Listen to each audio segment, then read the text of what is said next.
ওলো বারা জীবনে বাইসে থাকতে কোনোদিন মোটরসাইকেল কিনবো না। কেন?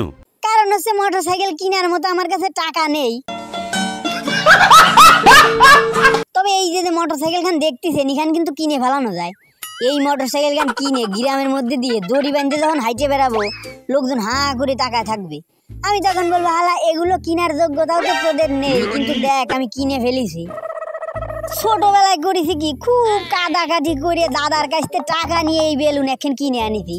দাদা বলেছে খবরদার কাউরে দিবি নে, ফাটে না যেন, খুব ভদ্রভাবে বাজাবি। আমি কইছি যে ওই ডিস্টার্ব করবো না এগুলো মানুষকে বাজায়। এরপর থেকে 3-4 দিন রাত্রির বেলা বাজাইছিলাম মানুষজন ঘুমায় পড়ার পরে। তারপরে বাকিটা ইতিহাস। ওলোবার আমি এখন দেখাবো কিভাবে বলে হেড মারতে হয়। ধরেন আপনি কোনো একটা ফুটবল ম্যাচ খেলছেন, ওই ডি বক্সের মধ্যে দাঁড়ায় পড়েছেন, বিপরীত পাশেরতে 10-12টা বল চলে আসতেছে, তখন কি করবেন?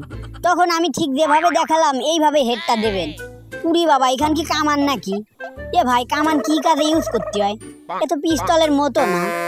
এ মনে পড়েছে এগুলো মনে হয় কারো পিছনে মারি দিতে হয়।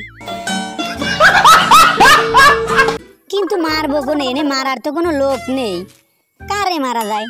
এমন একটা কি এনে চটপটির দোকান রয়েছে না, এটা এই চটপটি ডিশ মিশ শুদ্ধে মানুষজন শুদ্ধে কি উড়োই দেবো নাকি? একটু দূরে যায় না না, প্রথমে ভিতরে যাই, যাওয়ার পর বলি ও চাচা আমারে কি ভাও 50 টাকার চটপটি খাওয়ানো যায়?